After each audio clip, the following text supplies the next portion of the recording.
Thomas. Oh, hi, Willow. Hi. I'm going to be your caseworker today. I know we've spoken on the phone. So I know you're in a bit of a crisis, so we're here to just discuss what your options are and how I can support you through it. So I just want to let you know about privacy and confidentiality. Anything you say to me today will be taken in confidence. We'll keep all your information secure. But if I feel like you're at a risk, issues related to suicide may come up or abuse, I'll need to report that to a third party. Is that acceptable? Yeah. And when we do release your information for any referrals, I will obviously get you to sign for consent when that happens.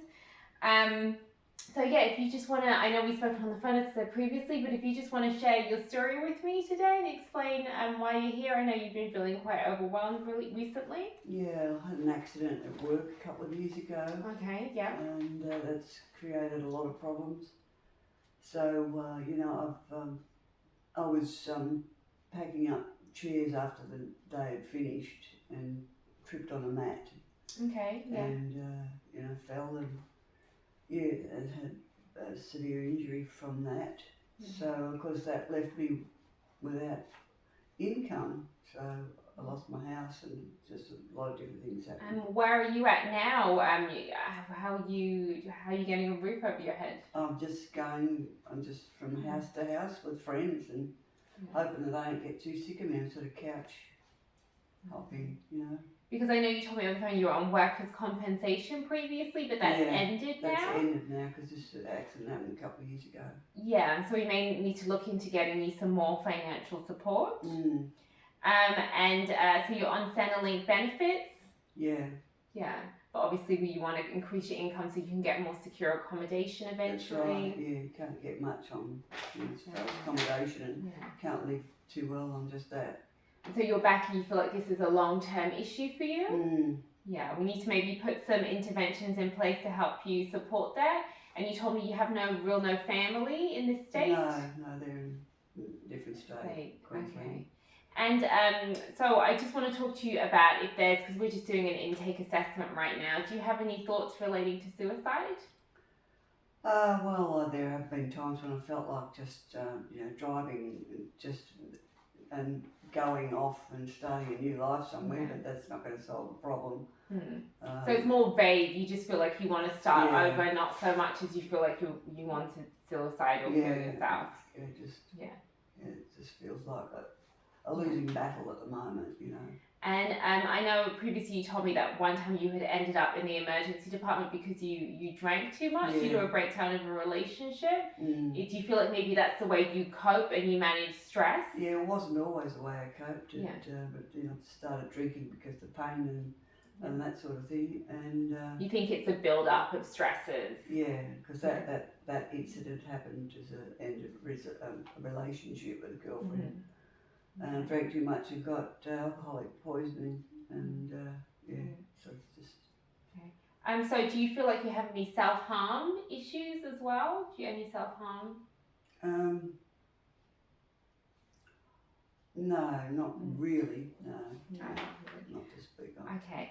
And what are the things that keep you going? What are the things, is it work, do you think, that you would like to get back to work and get back to full capacity? Is that maybe like a goal we can set for you to help you? Yeah, I always was a worker and I want to get back into it. So I feel pretty useless the way things are at the moment. And maybe that's, would lead to maybe you drinking more and things like that, not having that routine and structure. I can't sort of stand very long at any particular, I can't stand.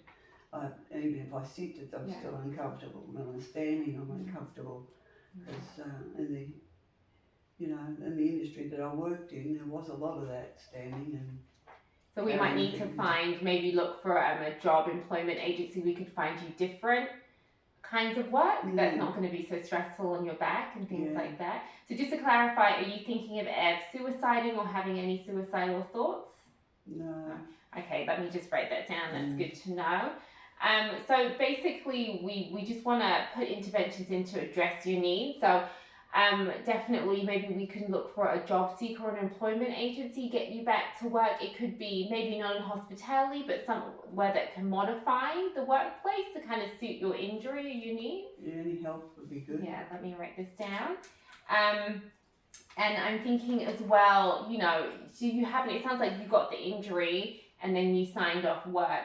I feel like you may need some therapeutic support. So I'm thinking like physio and things like that, physio or rehab therapists. Yeah. So we can put that into place. We can do that in tandem with your GP as well. So we need to get that down. And do you think maybe you need some counselling? I'm worried about your alcohol use as well, or just your general feelings of, I think you have a general feelings of being, you know, a bit depressed. Maybe there could be an underlying issue. Yeah, well, anything will help, I suppose, yeah. Yeah. So you're kind of open to I'm that. open to doing that Yeah, too, so like counselling and support group. That's great. And your financial supports as well. I'm thinking like maybe we could work together. We can go to Centrelink and we can see if we can find out some more financial supports or aids for you to help you get back on your feet. Yeah, could you do that? Yeah, definitely. Centrelink offers some crisis payments and they offer no interest loans and things like that. And we can definitely arrange that with you with like a financial support, financial planner. Okay, yeah, that's interesting. Okay, that's good. And we also have some housing, temporary housing we can put you in short term until we can find you. You can get yourself, your finances up, and then together we can work towards finding you some long-term accommodation. Okay, yeah, that'd be great. Does that sound good? Okay, great. I think all those supports are put you in place and we can get you secure housing. We can work from there and, you know, it'll be easier for you to help you know, maintain yourself physically and build up strength in your back and just sort of become more stable overall. Yeah, sounds good to me, Willow. Yeah. Okay, thank you so much, Thomas, for coming. Thank you. I hope I've been able to help. You have. Greatly.